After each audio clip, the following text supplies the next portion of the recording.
لو قتلت الناس دي يا عم كامل الدنيا تقوم ما تقعدش.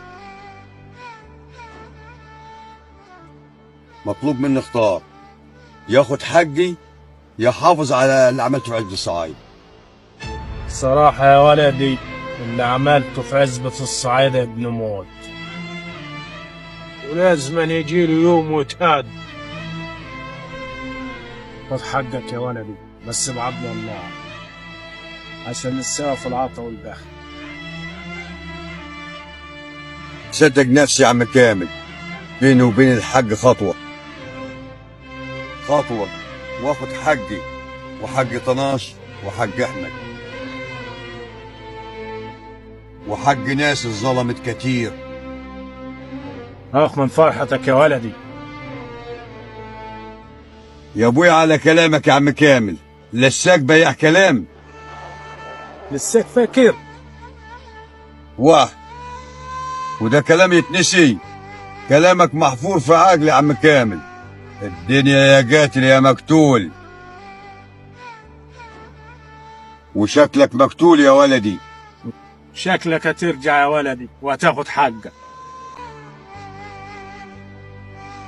وخايف اوصل للناس دي يا عم كامل ومعرفش اخد حقي.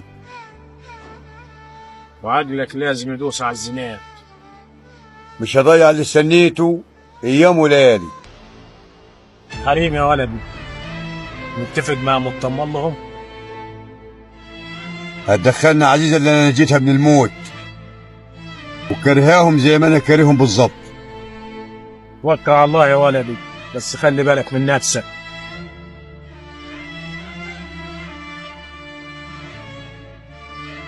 انا هقوم يا عم كامل، وان ما رجعتش وصيتك امي ومرتي واللي ببطنهم. مش عايزهم يتبهدلوا يا عم كامل. لسه يتبهدلوا طول ما انا عايش على وش الدنيا.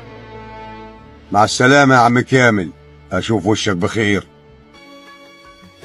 دورت فيك على الأمان وما حسيتوش، الكل بيداري في حقيقته ورا الوشوش، ما بقتش عارف مين معايا ومين عليا. احنا في زمان الكل فيه ما بيرحموش، عيني خلصت من الدموع ما بقتش ببكي، وكمني ما تعودتش اني لحد اشكي. لو حد قال لي عامل ايه بضحك في سري، ما انا لو يفيدني بحاجة كنت